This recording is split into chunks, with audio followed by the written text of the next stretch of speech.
সুধী দর্শক আসসালামু আলাইকুম। আশা করছি সবাই ভালো আছেন, সুস্থ আছেন এবং সুরক্ষিত আছেন।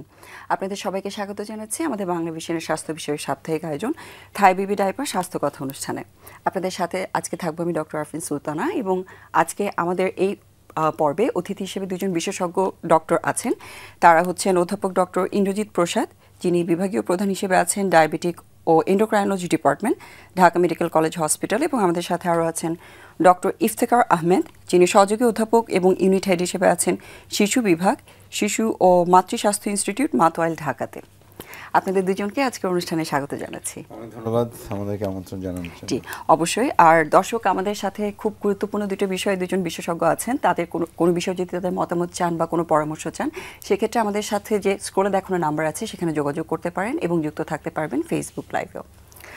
স্যার, আপনার কাছে আজকে প্রথমে একটু যে বিষয়টি নিয়ে আলোচনা করতে চাই সেটা হচ্ছে আমাদের দেশের অনেক বড় একটা প্রবলেম, সেটা হচ্ছে ডায়াবেটিস।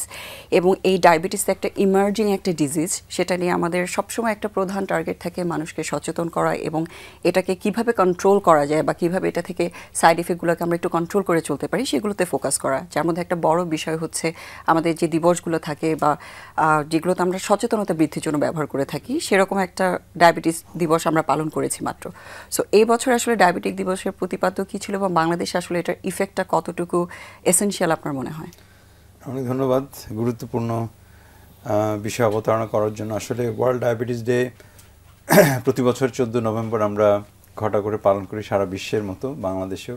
জি, আপনি ঠিকই বলেছেন যে সচেতনতা তৈরি করার জন্য যে ডায়াবেটিস বিষয় এবং ডায়াবেটিস থেকে যেসব জটিলতা হয় সেগুলো যেন না হয় তার জন্যে, এবং ডায়াবেটিস যেন শুরুতেই যেন আমরা ডায়াবেটিসকে ঠেকাতে পারি, ডায়াবেটিস যেন না হয় কারো, তো সেগুলো আমরা সচেতন করার চেষ্টা করি।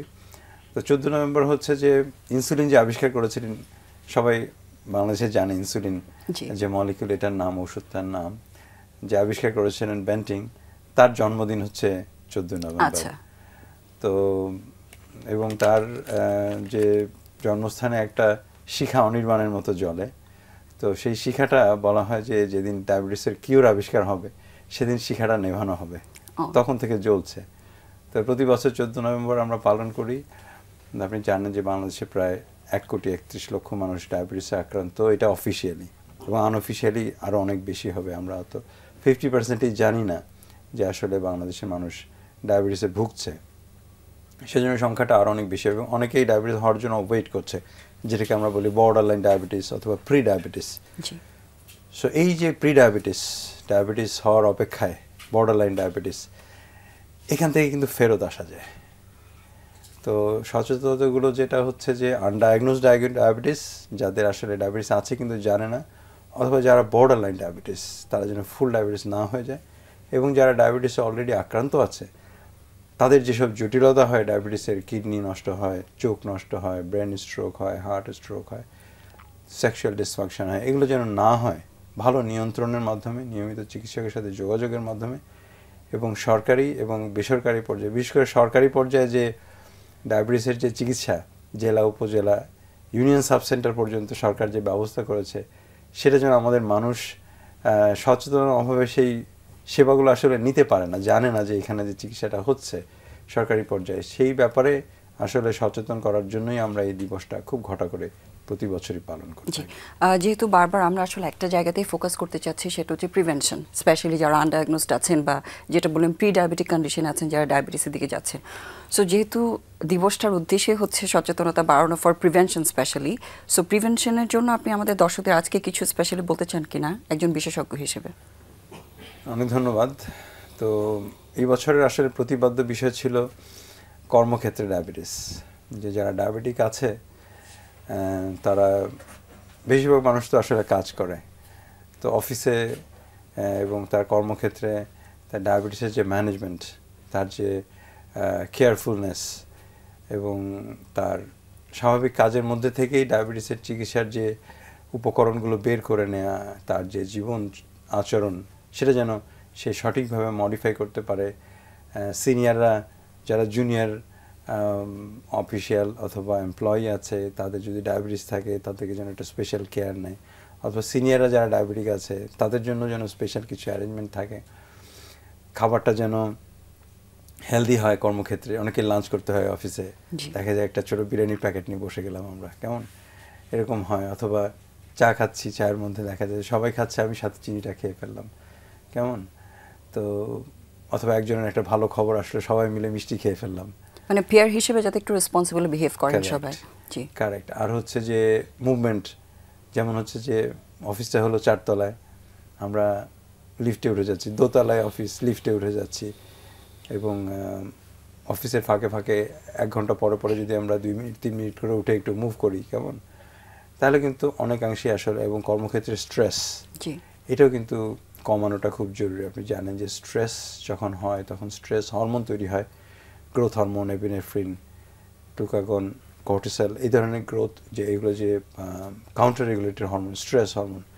এই অফিসের যে স্ট্রেস, জি, সবাই আমরা স্ট্রেস, আসলে স্ট্রেসের কারণে দেখা যায় আমাদের যে প্রতিদিন কন্ট্রোল হয় না। যে জীবনযাপন চলছে তার একটা মেজর টাইম কিন্তু আমরা অফিসে স্পেন্ড করছি। So Correct. সেখানে খাবার দাবার, লাইফস্টাইল, এবং স্পেশালি যে আমাদের যে কাজের প্রেশারটা, সেটাকে একটু ব্যালেন্স করে নেওয়াটা, যাতে আমরা একদম। ডায়াবেটিসটাকে আরো কন্ট্রোলে রাখতে পারি। একদম, আপনি ঠিক বলেছেন।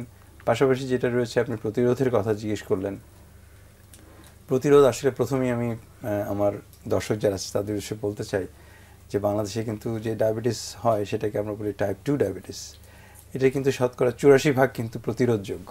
জি, আপনি দেখবেন যে মানুষ রাস্তায় হাঁটছে, জিজ্ঞেস করবেন কেন হাঁটছেন আপনি, বলবে আমার ডায়াবেটিস হয়েছে তাই হাঁটছি। খুব কম মানুষই বলবে আমার যেন ডায়াবেটিসের না হয় তার জন্য আমরা হাঁটছি। সো ডায়াবেটিস হওয়ার পরে যদি আমরা হাঁটি, সেই হাঁটাটা যদি ডায়াবেটিস হওয়ার আগে হাঁটতাম, তাহলে কিন্তু 100 জনের মধ্যে 84 জনই বেঁচে যেত, ডায়াবেটিস হতো না। আইডিয়াল বডি ওয়েট যদি মেনটেন করতে পারতাম, তাহলে কিন্তু 10 গুণ চান্স কমতো ডায়াবেটিস হওয়ার। মানে মাইন্ডসেট চেঞ্জ করাটা আসলে আমাদের খুব ইম্পর্টেন্ট। Correct. আমরা প্রিভেনশনে যদি যারা যেতে চাই। মোটা জি, তাদের থেকে যারা চিকন তাদের ডায়াবেটিস হওয়ার সম্ভাবনা 10 গুণ কম।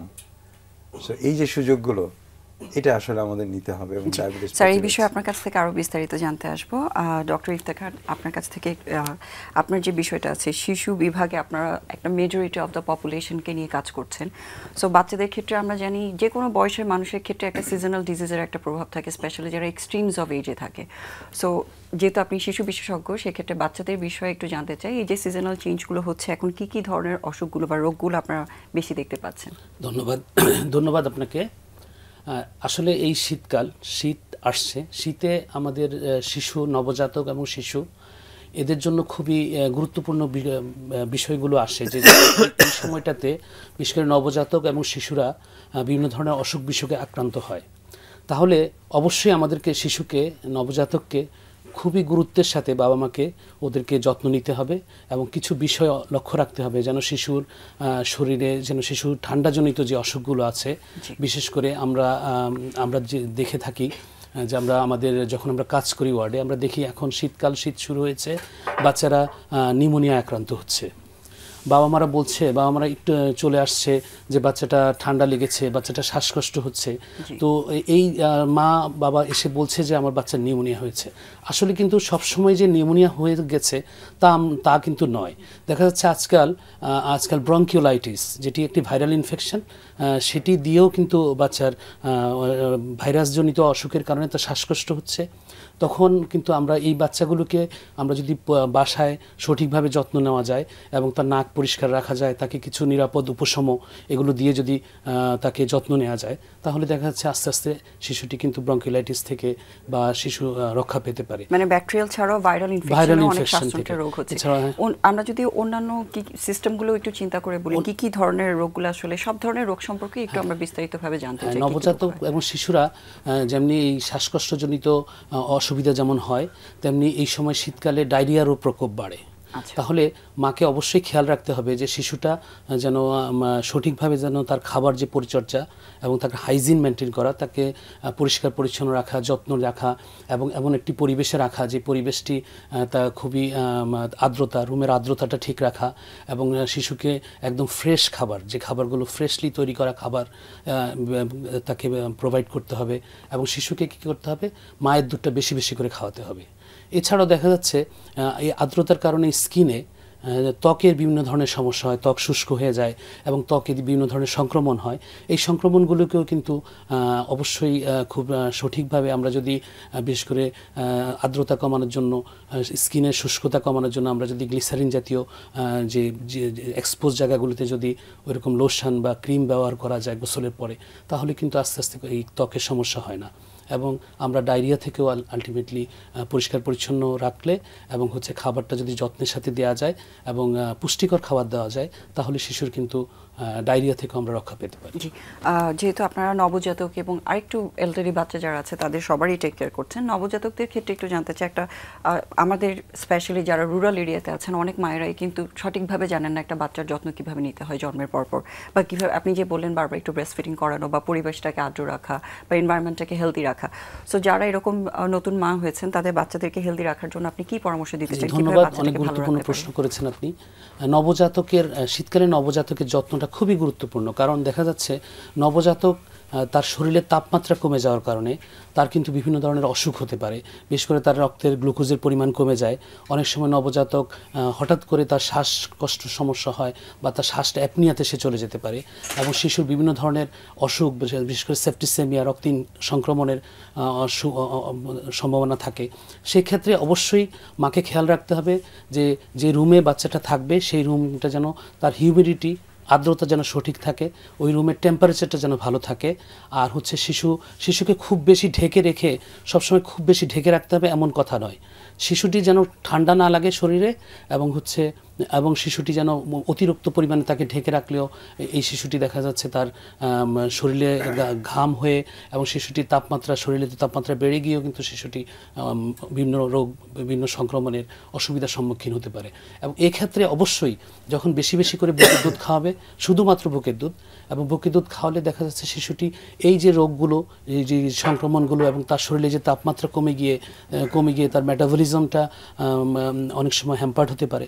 সেক্ষেত্রে আমরা কিন্তু এই জন্য বলি যে মায়ের দুধ, শুধুমাত্র মায়ের দুধ খাওয়াবে এবং শিশুকে সুন্দরভাবে পরিচর্যা করবে এবং তার রুমের যে টেম্পারেচার এবং রুমের যে আর্দ্রতা সেটি মেনটেন করবে।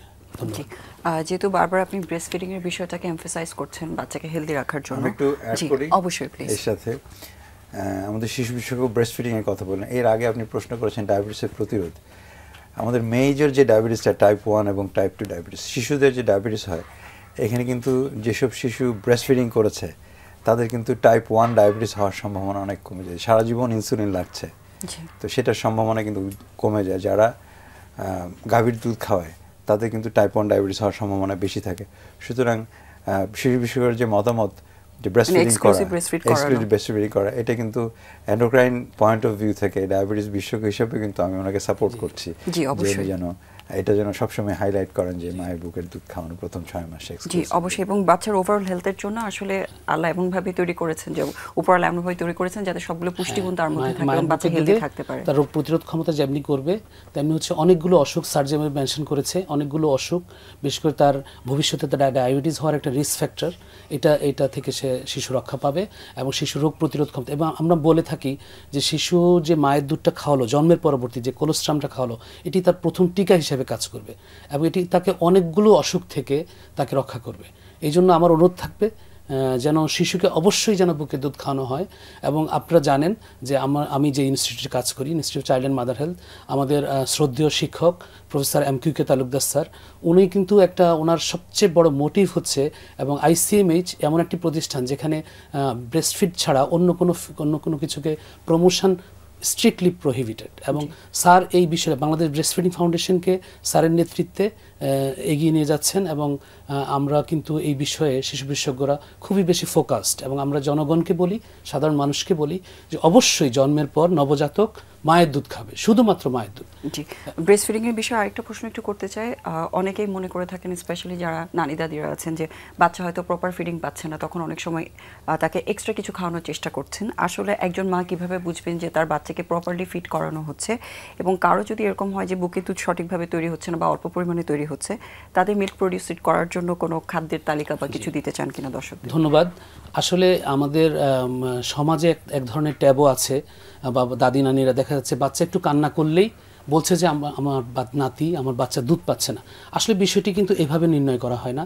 আমরা মাকে প্রশ্ন করি যে আপনার শিশু কয়বার পেশাব করেছে, তার যদি পেশাবের পরিমাণ যদি 8 বা ততোধিক থাকে, 24 ঘন্টায় সে যদি 8 বারে বেশি পেশাব করে এবং শিশু যদি হেলদি থাকে, শিশু যদি সঠিকভাবে সে মুভমেন্ট করে, নড়াচড়া করে, ভালো থাকে, তাহলে আপনি এটা নিয়ে, শিশু শুধু কান্না করলেই আপনি বুঝবেন যে শিশু দুধ কম পাচ্ছে, এটি কিন্তু সঠিক নয়।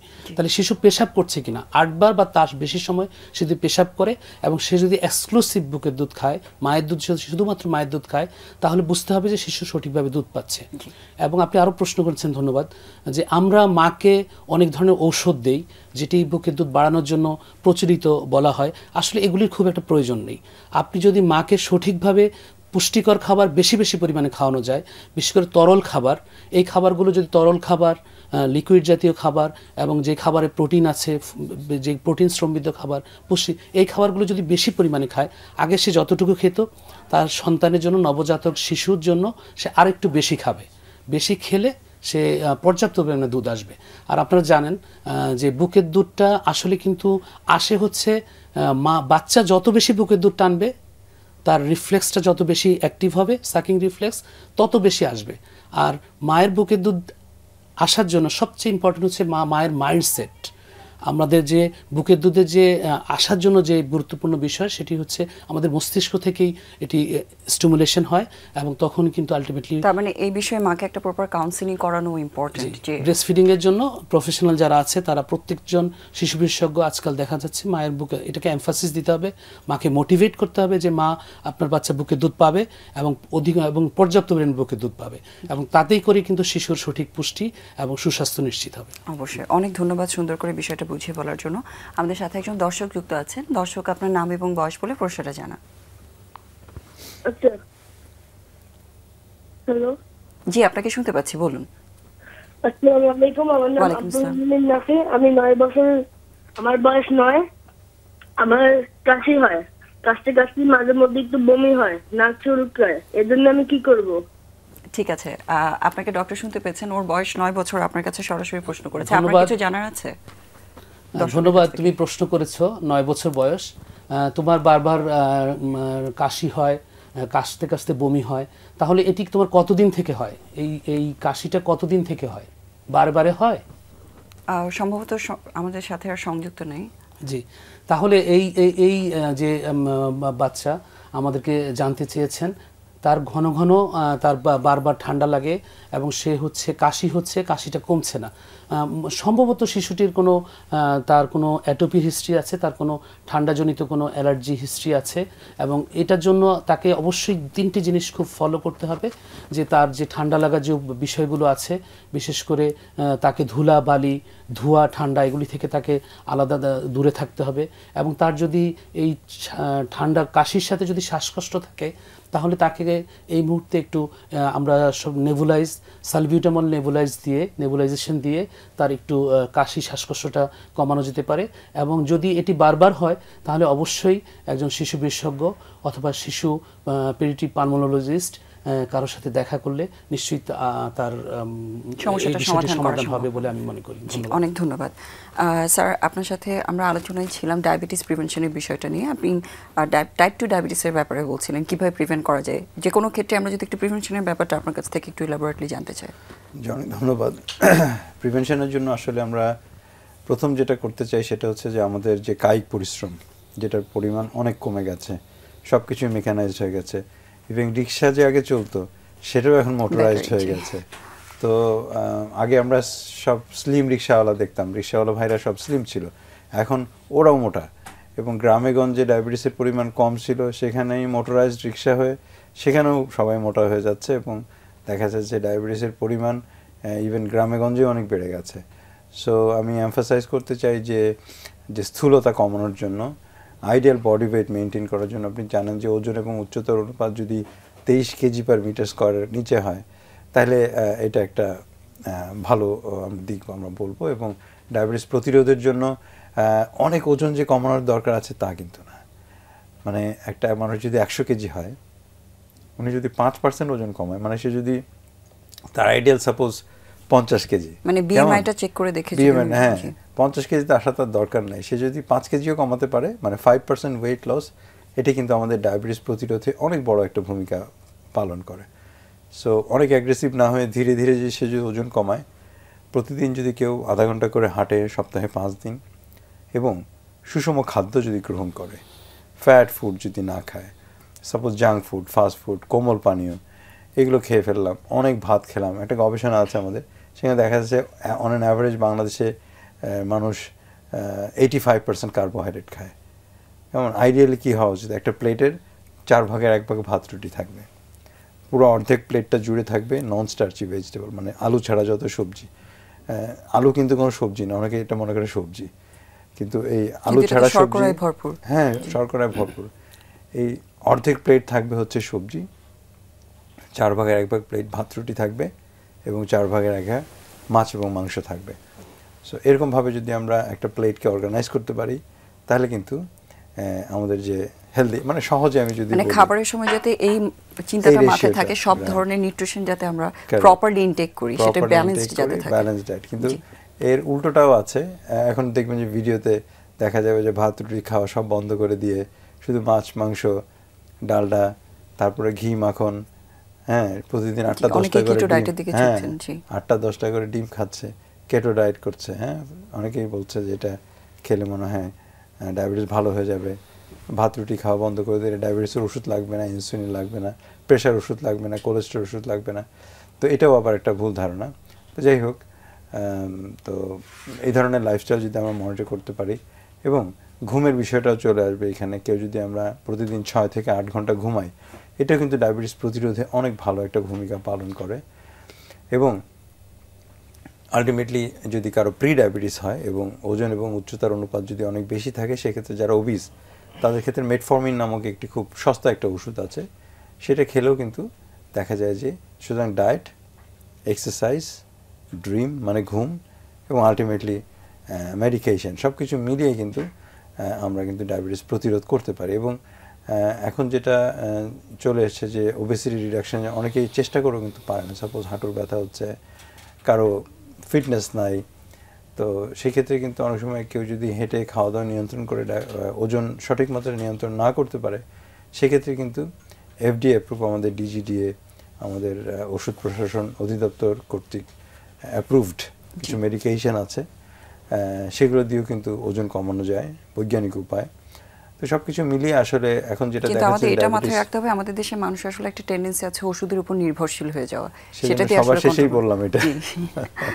সেক্ষেত্রে আসলে বাকি সবকিছু ব্যালেন্স করে তখন মেডিসিন আমাদেরকে হেল্প করতে পারে, বাট এটা একেবারে কমপ্লিটলি ডিপেন্ডেন্ট হওয়া সম্ভব না, একদম না। সেজন্য স্টেপ 1 হচ্ছে ডায়েট, স্টেপ 2 হচ্ছে এক্সারসাইজ, স্টেপ 3 হচ্ছে স্লিপ, এন্ড স্টেপ 4 হচ্ছে ড্রাগ। জি স্যার, যেহেতু আপনি আমাদের সাথে একজন দর্শক আছেন, ওনার প্রশ্নটা নিয়ে তারপর আমরা এই আলোচনাটায় ব্যাক করছি। দর্শক, আপনার নাম এবং বয়স বলে প্রশ্নটা জানান। আসসালামু আলাইকুম। ওয়ালাইকুম আসসালাম। জি, আমি কামরুল হাসান বলছি সিরাজগঞ্জ থেকে। গত 13 তারিখে আমার বাচ্চাটা ঘুমিয়ে ফেলেছিলাম, দেখে না মানে সরিয়ে ফেলেছিলাম, তারপরে সে সেন্সলেস হয়ে যায়, চোখ উল্টিয়ে ফেলে, তারপরে তার দাঁত লেগে গিয়েছিল, বেশ অনেকক্ষণ মনে অজ্ঞান ছিল, কতক্ষণ ঠিক মনে নেই। তো এই মতো অবস্থায় তাকে মানে কি ট্রিটমেন্ট বা কোথায় ট্রিটমেন্ট দেওয়া যেতে পারে? তার জন্মের জটিলতা ছিল বেশি। আপনাকে ডক্টর শুনতে পাচ্ছেন, উনি আপনাকে কিছু প্রশ্ন করবেন, আপনি একটু কাইন্ডলি অ্যানসারগুলো দিবেন। ধন্যবাদ কামরুল হাসান ভাই। আপনি বলেছেন আপনার শিশুটি ঘুমের মধ্যে হঠাৎ করে তার শ্বাস বন্ধ হয়ে গিয়েছিল এবং সে অজ্ঞানের মতো হয়েছে। তাহলে এটি কি তার কি আগেও হয়েছে, বারবারে হয়েছে এরকম? আমাদের সংযোগটা আসলে এরকম যদি হয়ে থাকে, এটাকে আমরা ব্রেথ হোল্ডিং অ্যাটাক বলি, এবং শিশুটি হঠাৎ করে তার ব্রেথটাকে হোল্ড করে ফেলে এবং সে অ্যাপনিয়াতে চলে যায় এবং সে হঠাৎ করে দম বন্ধ হয়ে যায়, এবং দেখা যাচ্ছে কিছুক্ষণ সময় অপেক্ষা করলে আস্তে আস্তে কিন্তু সে আবার স্বাভাবিকভাবে ফেরত আসে। এছাড়াও আপনি বলেছেন যে শিশুটি জন্মগতভাবে তার কিছু সমস্যা আছে। আপনি যেহেতু আমরা সুযোগ পাইনি আপনার থেকে জানবার, তো জন্মগত যদি কোনো অসুবিধা থাকে, তার যদি কোনো কনজিনিটাল অ্যানোমালি থাকে, তার কারণ হার্টে কোনো প্রবলেম থাকে বা আদারওয়াইজ অন্য কোনো অসুবিধা থাকে, অবশ্যই আপনি সেটির জন্য যথাযথ চিকিৎসকের পরামর্শ নিতে হবে। এবং এই ব্রেথ হোল্ডিং অ্যাটাক যদি হয়ে থাকে তার, তাহলে এটি নিয়ে অত দুশ্চিন্তার কোনো কারণ নেই। এটি আস্তে আস্তে একটা নির্দিষ্ট বয়সের পরে ঠিক হয়ে যাবে এবং শিশুটি যখন শ্বাস বন্ধ হয়ে যাচ্ছে তখন আপনি ওকে একটু কাত করে দিবেন, পিঠে একটু হালকা করে একটু বার্প করলে দেখা যাচ্ছে আস্তে আস্তে করে শিশুটি এবং তার হচ্ছে এয়ারওয়েটা, তার শ্বাসনালীটা, তার প্যাটেন্ট আছে কিনা এবং সঠিকভাবে সে নিঃশ্বাস নিতে পারছে কিনা সেটি যদি এনশিওর করা যায় তাহলে আস্তে আস্তে করে কিন্তু শিশুটি আবার স্বাভাবিক অবস্থায় ফেরত আসবে এবং এটি একটা নির্দিষ্ট বয়সে গিয়ে এই ব্রেথ হোল্ডিং অ্যাটাক আর খুব একটা হবে না। এবং খেয়াল রাখতে হবে শিশুটিকে যেন কোনো রকম আপনি ইমোশনাল স্ট্রেস, তাকে স্ল্যাপ করা, তাকে ইমোশনালি মানে তাকে বেশি হার্ট করা, এই বিষয়গুলো যদি না করা হয় তাহলে দেখা যাচ্ছে বাচ্চারা যদি বেশি কান্না না করে এবং অস্থির না থাকে তাহলে করে এই ব্রেথ হোল্ডিং অ্যাটাক থেকে তার আর হবে না, কম হবে। এবং শিশুটি যদি অন্যান্য জন্মগত অসুবিধা থাকে তাহলে আপনি শিশু বিশেষজ্ঞ ডাক্তারের পরামর্শ নিলে নিশ্চয়ই এই বিষয়ে আপনি সঠিক সমাধান পাবেন। ধন্যবাদ। জি, অনেক ধন্যবাদ। আমরা আসলে এত অল্প তথ্য দিয়ে সবসময় হয়তো সঠিকভাবে সবকিছু বলার সুযোগ হয় না, বাট যতটুকু সম্ভব হয়েছে অতটুকু ডক্টর আপনাকে এক্সপ্লেন করেছেন। বাকিটা একটু চেষ্টা করবেন শিশু বিশেষজ্ঞের কাছে গিয়ে তার সমস্যাটা কি প্রপারলি জেনে নিয়ে ওভাবে ট্রিটমেন্টটা নেওয়ার জন্য। অনেক ধন্যবাদ আপনার প্রশ্নের জন্য। আরেকজন দর্শকও আমাদের সাথে যুক্ত আছেন, ওনার প্রশ্নটা একটু আমরা নিয়ে নিই। দর্শক, আপনার নাম এবং বয়স বলে প্রশ্নটা জানান। আসসালামু আলাইকুম। ওয়ালাইকুম আসসালাম। আমি একটু প্রি-ডায়াবেটিকের লক্ষণ ও উপসর্গ সম্পর্কে জানতে চাচ্ছি। আর একটা জিনিস হচ্ছে যে প্রাকৃতিকভাবে যে আমরা বিভিন্ন ফল থেকে মিষ্টি পাই, যেমন আপেল, পেঁপে বা অন্যান্য যেসব কলা আছে, এইসব ফল থেকে, এগুলো কি ডায়াবেটিক রোগী খাইতে পারবে কিনা, ফুডচারটা কেমন হবে? এবং আরেকটা জিনিস জানতে চাচ্ছি, মধু খেতে পারবে কিনা ডায়াবেটিক আক্রান্ত রোগী? জি, অনেক ধন্যবাদ আপনার প্রশ্নের জন্য। ডক্টর আপনাকে শুনতে পেয়েছেন। জি, অনেক ধন্যবাদ আপনার প্রশ্নের জন্য। প্রি ডায়াবেটিস নিয়ে আপনার আগ্রহ আছে, তো যেটা হচ্ছে যে প্রি ডায়াবেটিস আমরা আসলে গ্লুকোজ খেয়ে ডায়াবেটিস পরীক্ষা করলে তখন আমরা এটাকে ক্যাটাগরাইজ করতে পারি যে এটা প্রি ডায়াবেটিস কিনা। প্রি ডায়াবেটিস খালি পেটে যদি কারো 6.1 থেকে শুরু করে 6.9 এবং খাওয়ার পরে যদি 7.8 থেকে 11 পর্যন্ত হয় তাহলে আমরা এটাকে প্রি ডায়াবেটিস অথবা বর্ডার লাইন ডায়াবেটিস হিসেবে বলে থাকি। তো এইসব ক্ষেত্রে আসলে লাইফস্টাইল মডিফিকেশন করাই হচ্ছে সর্বোত্তম এবং নিয়মিত হাঁটা, খাওয়া দাওয়া নিয়ন্ত্রণ করে আমরা যদি 5% ওজন কমাতে পারি তাহলে কিন্তু প্রি ডায়াবেটিস থেকে ফুল ডায়াবেটিস হয়ে যাওয়ার সম্ভাবনা কিন্তু অনেক অনেক কমে যায়। তো এই সুযোগটা আসলে সবারই নেওয়া উচিত। এবং আপনি আরেকটা প্রশ্ন করেছেন যে ফল খাওয়া যাবে কিনা। বেসিক্যালি ডায়াবেটিস রোগীতে কোনো ফল খেতে আসলে নিষেধ নেই। অনেকে মনে করেন যে এই ফল খেলে মনে হয় আমার সুগার বাড়বে, কিন্তু ফলের মধ্যে কিন্তু অনেক মাইক্রোনিউট্রিয়েন্টস থাকে এবং সেখানে কিন্তু অনেক ভিটামিনস থাকে এবং রোগ প্রতিরোধ ক্ষমতা বাড়ানোর জন্য কিন্তু ফল অনেক অনেক ভালো কাজ করে। সুতরাং যে কোনো একটা ফল আপনার যে খাদ্যের যে মেনু আছে সেটা কিন্তু 24 ঘন্টার মধ্যে যেন থাকে সেটাই কিন্তু আমরা অ্যাডভোকেট করে থাকি। এবং ফলটা কিন্তু হতে হবে পরিমাণ মতো। আপনি ফল যে অনেক খেতে পারবেন তা না, আমরা 2 ভাগে ভাগ করে থাকি, দেশি ফল এবং যেগুলো মিষ্টি ফল সেভাবে ভাগ করে থাকি। টক ফল যেগুলো আছে যেমন হচ্ছে যে আমরা, জাম্বুরা, আমলকি, এগুলো আপনি ইচ্ছা মতো খেতে পারবেন।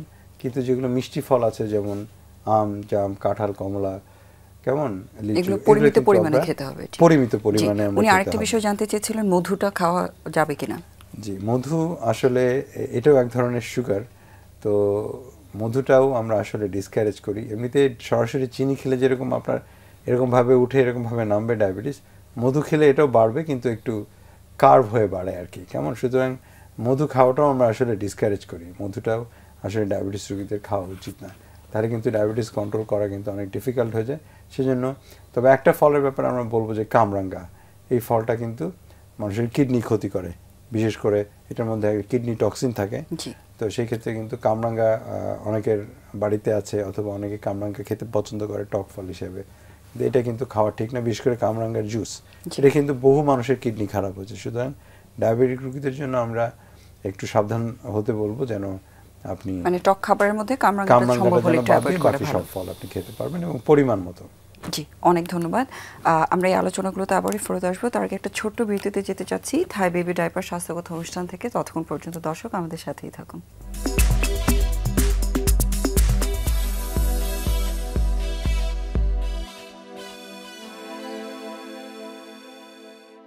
শুধু দর্শক, আপনাদেরকে আবারও স্বাগত জানাচ্ছি থাই বেবি ডায়াপার স্বাস্থ্য কথা অনুষ্ঠানে। এবং আজকে আমাদের স্টুডিওতে বিশেষজ্ঞ অতিথি হিসেবে উপস্থিত আছেন অধ্যাপক ডক্টর ইন্দ্রজিৎ প্রসাদ এবং ডক্টর ইফতেখার আহমেদ। স্যার, আমরা বিরতিতে যাওয়ার আগে ওবিসিটির বিভিন্ন বিষয় নিয়ে কথা বলছিলাম। ওবিসিটি এমন একটা ডিজিজ, এটার সাথে সম্পৃক্ত কিন্তু আরও অনেকগুলো রোগ আছে। ইনফ্যাক্ট অনেকগুলো রোগ এই ওবিসিটির জন্যই হচ্ছে। তো এই ওবিসিটির সাথে অন্যান্য রোগগুলোকে মিলিয়ে আমরা সাধারণত ডাক্তারি ভাষায় এগুলোকে মেটাবলিক সিনড্রোম বা মেটাবলিক ডিজিজেস বলে থাকি।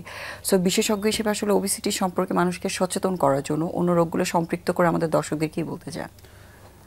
আসলে আগে একটা জিনিস মনে করা হতো যে ওবেসিটি যে মনে হয় একটা স্টিগমা, তাই না? যে ওবেসিটি হলে মোটা মানুষকে মানুষ খারাপ বলে, হ্যাঁ, তে মোটা হওয়াটা একটা অভিশাপ, এরকম একটা সামাজিক একটা প্রবলেম ছিল। কিন্তু এখন মানে ডাক্তারি ভাষায় যদি আমরা বলি, সায়েন্টিফিক ওয়েতে যদি বলি, এটা একটা ডিজিজ এবং এটার সাথে যে কতগুলো রোগ জড়িত সেটাই আসলে এখনকার সারা বিশ্বে এটা নিয়ে আলোচনা। যে যারা মোটা হবে তাদের ডায়াবেটিস হওয়ার সম্ভাবনা 10 গুণ বেড়ে। এটা শুধু দেখতে খারাপ লাগছে, মানুষ খারাপ বলবে সেটা না, ডিসকমফোর্ট সেটা না। যাদের মোটা তাদের কিন্তু ডায়াবেটিস হওয়ার সম্ভাবনা অন্যদের থেকে 10 গুণ বেশি, আগেও আমি বলেছি।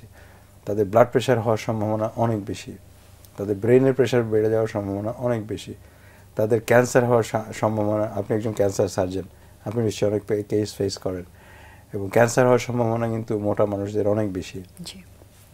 হার্ট অ্যাটাক হওয়ার সম্ভাবনা, কিডনি ফেল হওয়ার সম্ভাবনা, এখন আমরা সিকেএম সিনড্রোম বলি, হ্যাঁ, করোনারি আর্টারি, কিডনি এবং মেটাবলিক একসাথে।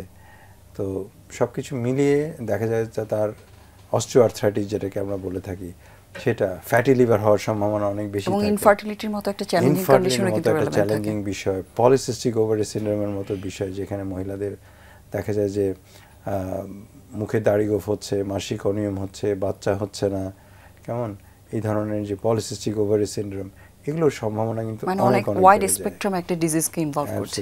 জি স্যার, এই আলোচনাটা আমরা আবারও আসছি, তার আগে একজন দর্শক আছেন, ওনার প্রশ্নটা একটু আমরা নিয়ে নিই। দর্শক, আপনার নাম এবং বয়স বলে প্রশ্নটা জানান। দর্শক, আপনি কি শুনতে পাচ্ছেন? জি, যাত্রাবাড়ি থেকে। হ্যাঁ হ্যাঁ, আমার বয়স 62। আপনার টিভির ভলিউমটা একটু কমিয়ে নিতে হবে। আচ্ছা, আমি ডায়াবেটিস স্যারের ম্যাটফু ট্যাবলেটের কথা বল, এটা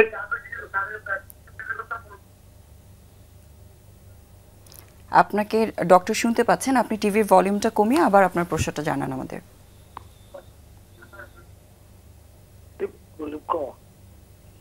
যে ম্যাটফু ট্যাবলেটের কথা বললো, এটা কি খাওয়ার আগে খাবো না পরে খাবো? জি, অনেক ধন্যবাদ। আপনি একটা স্পেসিফিক ওষুধ নিয়ে আমাকে প্রশ্ন করেছেন। তো হয়তো আপনার ডায়াবেটিস আছে, এবং যে ওষুধটার কথা বললেন মেটফর্মিন, এই ওষুধটা কিন্তু অনেক পুরনো একটা ওষুধ, এবং পুরনো বন্ধুর মতো এটা আমরা বলবো যে ওল্ড ড্রাগ, ওল্ড ফ্রেন্ড, মানে পুরনো এবং পরীক্ষিত বন্ধু হচ্ছে মেটফর্মিন। অনেক সস্তা একটা ওষুধ, কিন্তু অনেক ভালো একটা ওষুধ আমি বলবো। এবং মেটফর্মিনের যে সুবিধাগুলো আছে সেটা হচ্ছে যে এটা খেলে ডায়াবেটিস, অনেক সময় হয় না যে ওষুধ খেলে ডায়াবেটিস অনেক কমে যাচ্ছে, নীল হয়ে যাচ্ছে, সেটা হওয়ার সম্ভাবনা থাকে না। এবং এটা খেলে মানুষের ওজন বাড়তি হওয়া থেকে রেহাই পায়। এটা খেলে ফ্যাটি লিভারের কিছু সুবিধা আছে, এটা খেলে ব্রেস্ট ক্যান্সার, কোলন ক্যান্সার হওয়ার সম্ভাবনা কমে যায়, এবং পাশাপাশি ডায়াবেটিসও কমে। এবং এটা সাধারণত আমরা খাওয়ার পরে খেয়ে থাকি। মেটফর্মিন খেলে অনেক সময় দেখা যায় যে পেটে গ্যাস হয়, কারো কারো পাতলা পায়খানা, বমি হয়, এই ধরনের সাইড এফেক্ট থাকে। এটা যেন কম হয় সেই জন্য আমরা এই ওষুধটাকে সাধারণত খাওয়ার পরে খেতে বলে থাকি। তো আমার মনে হয় আপনি প্রশ্ন বুঝতে পেরেছেন। কিন্তু আবারও বলি, শুধু ওষুধের উপর নির্ভরশীলতা নয়, প্রথম হচ্ছে আপনার লাইফস্টাইল মডিফিকেশন। প্রতিদিন কমপক্ষে আপনি আধা ঘন্টা করে হাঁটবেন, সুষম খাদ্য গ্রহণ করবেন, 6 থেকে 8 ঘন্টা ঘুমাবেন, তারপরে মেটফর্মিন। অনেক ধন্যবাদ আপনাকে প্রশ্ন করার জন্য। জি দর্শক, আপনাকে আমিও ধন্যবাদ জানাচ্ছি। খুবই রেলেভেন্ট এবং ইম্পর্টেন্ট একটা কোয়েশ্চেন।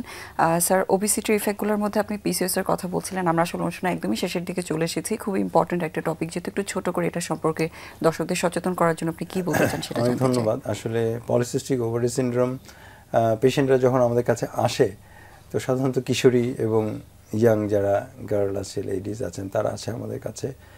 দুইটা কমন সমস্যা নিয়ে আসে। একটা হচ্ছে তাকে দেখতে খারাপ লাগছে। কেন খারাপ লাগছে? অনেক মোটা হয়ে যাচ্ছে, ঘাড় কালো হয়ে যাচ্ছে, পেটে ফাটা ফাটা দাগ পড়ছে, এবং অবাঞ্ছিত ব্রণ লোম, হচ্ছে জি। এবং মুখে অবাঞ্ছিত লোম হচ্ছে, উনি মুখ দেখাতে পারছেন না, সবসময় মাস্ক পরে থাকতে হয় অথবা স্কার্ফ পরে থাকতে হয়, এবং তার মাসিক অনিয়ম হচ্ছে। এটা নিয়ে বেশিরভাগ বাচ্চারাই আসে এবং অনেকেই দেখা যায় যে স্কুল কলেজে যাওয়া বন্ধ করে দিয়েছে, কারণ তার মুখের মধ্যে লোম হচ্ছে, বলছে এই তুই তো ছেলে হয়ে যাচ্ছিস, এরকম একটা বিষয় চলে আসে। তো অনেকেই ভীষণ ডিপ্রেশনে ভোগে এটা নিয়ে। তো সেটা একটা প্রেজেন্টেশন। আরেকটা প্রেজেন্টেশন হচ্ছে যে ইনফার্টিলিটি, যাদের পলিসিস্টিক ওভারি সিনড্রোম থাকে তাদের দেখা যায় যে বাচ্চা হওয়ার ক্ষেত্রে অনেক ডিফিকাল্টিস দেখা যায়, এবং তারা দেখা যায় যে আমাদের কাছে কনসালটেশনে আছে। তো আমরা দুইটা ডিজিজকেই আসলে পলিসিস্টিক ওভারি সিনড্রোম এটা এক একটা লাইফের এক একটা স্টেজে একটা সমস্যা নিয়ে আসে, এবং যেটা বললাম যে যারা আনম্যারিড তাদের মেইন প্রবলেম হচ্ছে কসমেটিক, কেমন মুখে লোম হচ্ছে। স্যার তাহলে যারা এই ধরনের প্রবলেমগুলো ফেস করছেন অনেকেই হয়তো গাইনোকোলজিস্টের কাছে যাচ্ছেন বা ডার্মাটোলজিস্টের কাছে যাচ্ছেন, আসলে কার কাছে যাওয়া উচিত এবং তাদের ট্রিটমেন্টটা আসলে বাংলাদেশের অ্যাভেলেবিলিটি কিরকম? জি, অনেক ধন্যবাদ। আসলে পলিসিস্টিক ওভারি সিনড্রোম একটা স্পেকট্রাম, এবং এটা সকল চিকিৎসা, আমরা আবার একটা জোর দিয়ে বলতে চাই, বাংলাদেশেই কিন্তু এই রোগের সকল চিকিৎসা অ্যাভেলেবেল আছে, এটার জন্য কিন্তু বিদেশে যাওয়ার দরকার নেই। তো যেটা হচ্ছে যে আপনি বললেন গাইনোকোলজিস্ট, ডার্মাটোলজিস্ট এবং এন্ডোক্রিনোলজিস্ট, আমরা সবাই মিলেই আসলে বিভিন্ন স্টেজে এটার চিকিৎসা করে থাকি। তো যেটা হচ্ছে যে বিশেষ করে এখানে যা ট্রিটমেন্ট দরকার আছে সব অ্যাভেলেবেল আছে, এবং আপনাদের কাছে আসলে এগুলোর থেকে সুস্থ থাকা সম্ভব। এন্ডোক্রিনোলজিস্ট যেহেতু এটা হরমোনের সমস্যা, আমরা সবসময় এনকারেজ করব প্রথমে একজন এন্ডোক্রিনোলজিস্টের কাছে আসার জন্য। জি অবশ্যই, অনেক ধন্যবাদ, এবং প্রয়োজন হলে সেক্ষেত্রে আপনারা তখন অন্যদের কাছে রেফার করে দেবেন। জি, আপনার কাছে লাস্ট প্রশ্নটা করছি, আমরা আসলে অনুষ্ঠানে একটু শেষের দিকে চলে এসেছি। সেটা হচ্ছে যেহেতু ওবিসিটি নিয়ে ডিসকাশন হচ্ছে এবং আমরা দেখছি যে এখন অনেক ইয়াং ছোট ছোট বাচ্চারা ওবিসিটিতে ভুগছে এবং সেটা রিলেটেড অনেক প্রবলেমও ফেস করছে, যেমন স্যার বললেন যে ডায়াবেটিসের দিকে যাচ্ছে বা অন্যান্য রোগের দিকে যাচ্ছে, হার্টের রোগগুলো বাড়ছে। সো বাচ্চাদের ক্ষেত্রে ওবিসিটির এই বিষয়টা নিয়ে আপনি কি বলতে চান? ধন্যবাদ স্যার। ওবিসিটি নিয়ে অনেকগুলো কথা বলেছেন, বিশেষ করে অ্যাডাল্টদের ওবিসিটি নিয়ে। আমরা ইদানিংকালে লক্ষ্য করি যে বাচ্চারা ওভেজ হয়ে যাচ্ছে, বাচ্চাদের ওবিসিটি, চাইল্ডহুড ওবিসিটি হচ্ছে। তাহলে এটি কেন হচ্ছে? এটি হচ্ছে বাচ্চা দেখা যাচ্ছে আজকাল বাইরের খাবার, অতিরিক্ত পরিমাণে খাবার, জাঙ্ক ফুড এগুলো খাচ্ছে এবং তার খাবারের হেলদি খাবার খাচ্ছে না। এবং আমরা বলেছিলাম যে সে বুকের দুধ, যেমন ছোটোবেলায় দেখা যাচ্ছে সে বুকের দুধ খায়নি এবং পারিবারিক খাবারগুলো না খেয়ে সে বাইরের খাবার খাচ্ছে, দেখা যাচ্ছে স্কুলে যাচ্ছে সে স্ন্যাক্স খাচ্ছে, বার্গার, বিভিন্ন ধরনের খাবার খাচ্ছে, যার ফলে সে বাচ্চাটি এই অপরিকল্পিতভাবে খাওয়ানোর ফলে, অতিরিক্ত খাওয়ার ফলে সে ওবিসিটি হচ্ছে তার। এছাড়াও কিছু প্রবলেম আছে, যেটি স্যার আছেন এন্ডোক্রাইনোলজিস্ট। তো আমরা শিশুদের, বাচ্চাদের কিন্তু বিভিন্ন ধরনের হরমোনজনিত অসুবিধার কারণে, বিশেষ করে হাইপোথাইরয়েডিজম, থাইরয়েড ফাংশন, থাইরয়েড যদি হরমোন যদি কমে যায় তাহলে কিন্তু একটা শিশু ওভেজ হতে পারে। এছাড়াও কিছু জেনেটিক প্রবলেম, আমরা যেই অসুবিধাগুলো তার জন্মগতভাবেই তার কিছু অসুবিধা থাকলে শিশুটি অনেক বেশি ওভেজ থাকতে পারে। এবং তাছাড়া স্যার বলেছেন যে একটু কিশোর বয়সে যখন পিসিওএস ডেভেলপ করে, এবং পিসিওএস হলেও কিন্তু শিশুটি পলিসিস্টিক ওভারি সিনড্রোম, বিশেষ করে ফিমেল গার্ল এবং যাদের কিশোরীদের, তাদের কিন্তু বিভিন্ন ধরনের হরমোনাল যে অসুবিধাগুলো হয়, এই অসুবিধাগুলো হয়ে শিশু কিন্তু আস্তে আস্তে করে বিভিন্ন ধরনের এই পিসিওএসের প্রবলেম নিয়ে আমাদের কাছে আসে।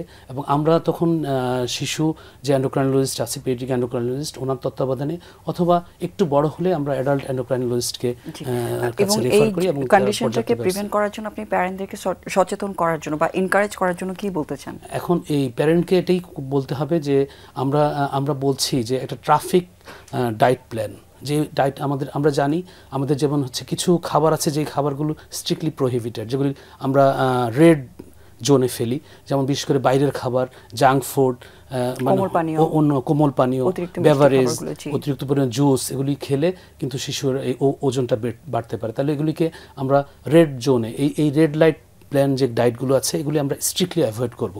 এবং সাথে ফিজিক্যাল অ্যাক্টিভিটিগুলোকে সাথে ফিজিক্যাল আজকাল দেখা যাচ্ছে বাচ্চারা খেলাধুলার জায়গা পাচ্ছে না, তাদেরকে স্কুলে খেলার জন্য পর্যাপ্ত ব্যবস্থা রাখতে হবে এবং শিশুকে ডে লং তাকে পড়ালেখায় ইনভলভ না রেখে তাকে একটু এক্সারসাইজ, তার একটু মোটিভেশনের জন্য তার প্লে থেরাপি, এবং সে বাচ্চাদের সাথে, অন্য বাচ্চাদের, তার পিয়ারদের সাথে সে ফিজিক্যাল অ্যাক্টিভিটি করবে এবং প্লে গ্রাউন্ডে খেলবে।